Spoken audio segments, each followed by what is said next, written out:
Desideratum is a Latin word.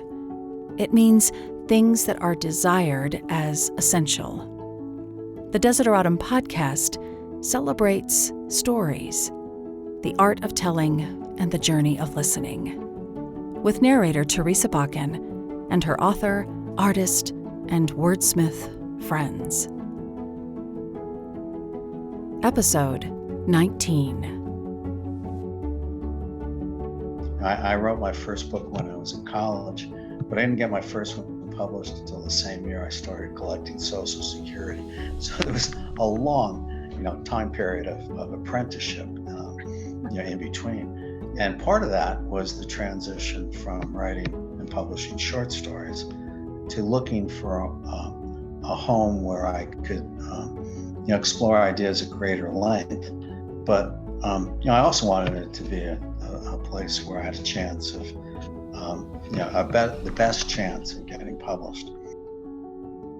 This is author James Ross. He joined our Zoom call from his writing space in Wyoming, with an open window looking out on the Grand Tetons and the occasional traffic noise. We talked about how his long path to publication came through mystery and crime writing. He has a 3-book series. The first is out. It's called Coldwater Revenge. But our conversation today is actually about a detour into historical fiction that begins with a challenge from his agent and leads him down a trail of research into a presidential assassination attempt he'd never heard of before. So he called me into his office and he said, "Look, I want you to start working on your next book. And I want you to follow the formula. Larger than life character, exotic locale, and global stakes." And as I'm doing some research, I ran across, thank God for the internet and Google and the stuff you can find now. But it popped up this tiny article in an Italian newspaper from March 1909 that reported the Italian police in Naples had taken a passenger off the ship carrying Roosevelt and his safari to Africa. And the person they took off the ship was accused of trying to kill Roosevelt by attacking him with a knife. Now, I had never heard of an attempted assassination of Teddy Roosevelt, other than the final one in Minneapolis when he ran for president in 1912. And famously gave that speech with a bullet in his chest and blood pouring out of his shirt, declaring that it takes more than that to kill a bull moose. But I read that and it raised 2 intriguing questions in my mind, which I try to answer through this book. Okay, 1, how come it's not in history books, or biographies or anywhere else in English? Was it obviously it was suppressed, but if so, by who and why?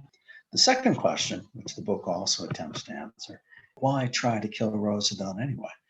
For all intents and purposes, he's done. He left the White House of his own accord, declaring that he would follow George Washington's example and not run for a 3rd consecutive term. But everybody focused on that word consecutive. Would he come back and run again? Okay, I want to pause and add something. The book James writes is historical fiction. It's called Hunting Teddy Roosevelt. It takes place during a well-documented expedition safari that Roosevelt leads in Africa. James imagines the forces that want to keep Roosevelt from returning to politics, and he plants a hired assassin on the trip. But his assassin, Jimmy Dooley, is more than a gun for hire. He reflects the prejudices of his class against the elite of his time. One of the things that I enjoyed in the story was your introduction of Jimmy Dooley, and that his background and how you lay out, how he came to be, his motivations, I guess. I think you write him very sympathetically. Totally modeled on my paternal grandfather. uneducated. I think he went through the third grade. He was, jack of all trades for a while. He was a professional boxer, Mm. but basically he made his living the way Jimmy Dooley did, you know, um, practicing his skills for money. And that was family legend. I only knew him when he was an old man, but he was still the most scary human being I'd ever met to the time. So Mhm. why a character like Jimmy Dooley? Why put that component into the story? Well, first of all, you have to have an assassin and give him a history, or else he's a cartoon character. And for me, the the idea immediately popped in my mind. Oh, that's Pops. I know this story. I know these people. And actually, that part of the book, whether it's historical fiction or otherwise, is ultimately where I found the most juice. That is, the humanity of the characters. Okay, you can set up a story of larger than life character, exotic locale, global stakes, fine, but that's scaffolding. When it gets down to the characters themselves, um, it's their humanity that attracts us. In the case of Roosevelt, for example, okay, he did all these great things, and um, it's a, it's a temptation in writing historical fiction to treat the larger than life, great movers and shakers of time as great people in all aspects of their life. But the truth is, absent those opportunities they had to do great things on account of their unique skills, they are fathers, they are husbands, they deal with you know domestic issues that are as rich and unresponsive to our efforts as you and I.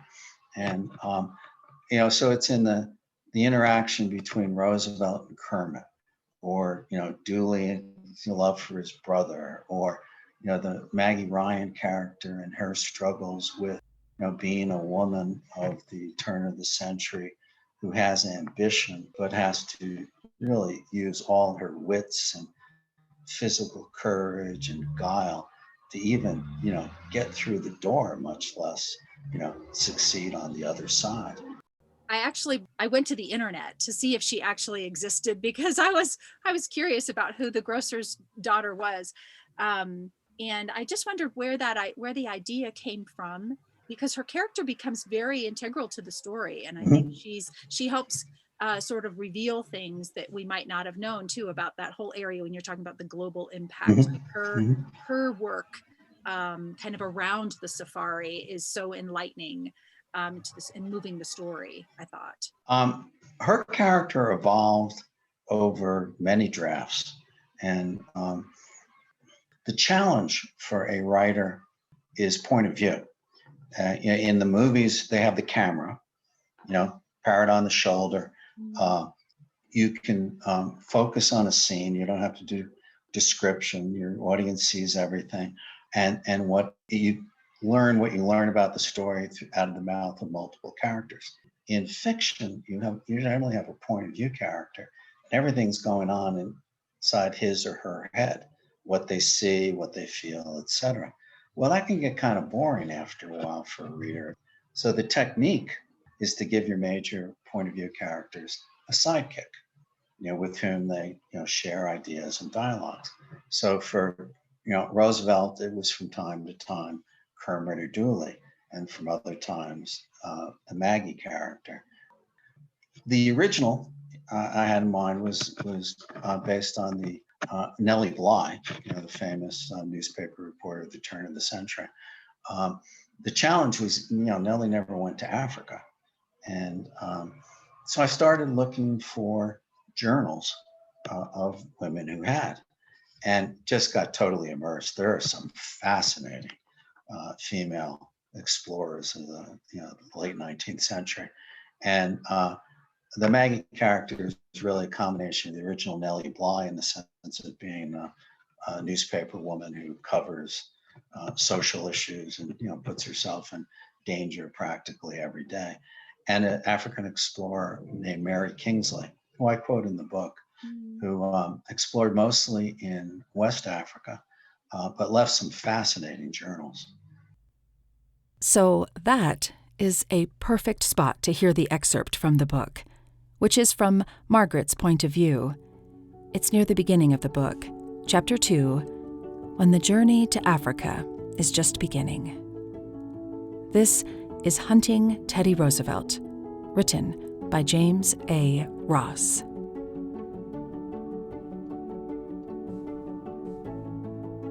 Margaret Dunn walked into her first-class cabin and smiled in satisfaction at its accommodations.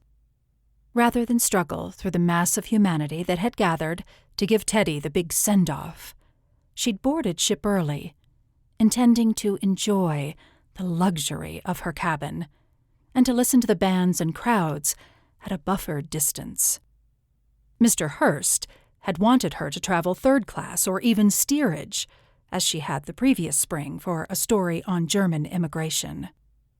But getting close to her quarry would be difficult, if not impossible, unless she had access to the dining rooms and salons where he would be spending most of the voyage.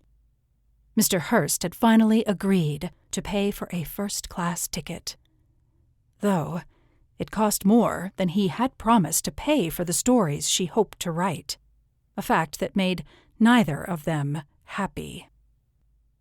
All she wanted now was to relax and enjoy. Luxury had been no part of Margaret Dunn's upbringing, though she'd gotten a brief taste of it during her marriage to a Midwest steel mill owner, whose business had failed a year after their nuptials. Finding herself once again in opulent surroundings felt strangely sad and bittersweet. But the crossing to Europe would last only 10 days, and she was determined to enjoy it. The goose-down mattress on the teak four-poster bed felt heavenly against her pale skin.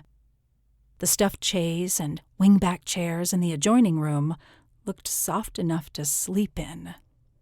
The bathroom tub was, well, a bathtub on board a ship. The Hamburg line boasted theirs was the only one to have such a luxury, and then only in its finest first-class cabins. Maggie immersed herself in its enameled luxuriance and remained there for most of the afternoon. There would be no tubs on the African savanna, and no hot water other than what could be boiled in an iron pot over an open fire. The man for whom the bands and the crowds clamored so exuberantly could have no idea that she intended to join his safari and chronicle its adventures for the Hearst newspapers. He could have no idea that she was even on board this ship. But when they met again, for the first time in more than 30 years, she was certain he would invite her to join him. How could he not? As if, in answer, she felt a sudden flutter of nerves, something she had not experienced in decades. Or rather, the 15-year-old grocer's daughter, who had fallen in love with a 17-year-old boy named Teddy, felt the flutter. Would he remember her? Of course he would. A week after he'd walked into her uncle's gymnasium to learn how to box, she and Teddy had become each other's first kiss. When she ended their adolescent romance a year later, they were each other's first broken heart as well. You don't forget such things. Still, would he know her story since then, as she knew his?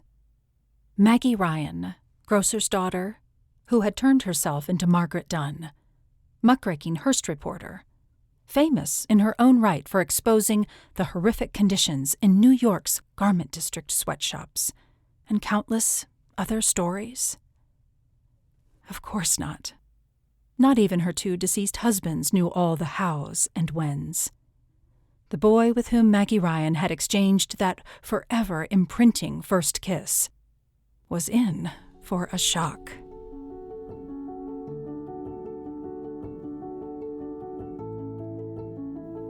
I'm wondering, if you wrote that from, you're very descriptive in about the room that she's in. We spend some time on the boat before we get to our destination. Right. So where did that come from? The research for this book, including trying to get details on the boat Roosevelt took to Africa, what his stateroom looked like, what a second-class stateroom would have looked like on that boat, because she wasn't traveling first class because Hearst wouldn't pay for it. What steerage looked like, because ultimately she, finds herself down there. And that holds true not just for, a description of the stateroom, the actual boat he took, what the actual stateroom looked like, or when they get to Africa, things like what was a German officer's uniform, comprised of in 1909 Africa, in German East Africa. What did the Askari wear? What did Maggie wear? What did a female explorer in 1909 wear tramping across East and Central Africa? And where do you find that stuff? Right. It's a lot of research. And then you tell some really fast-moving stories of the dangers, the perils that they find themselves in actually hunting some of this large game.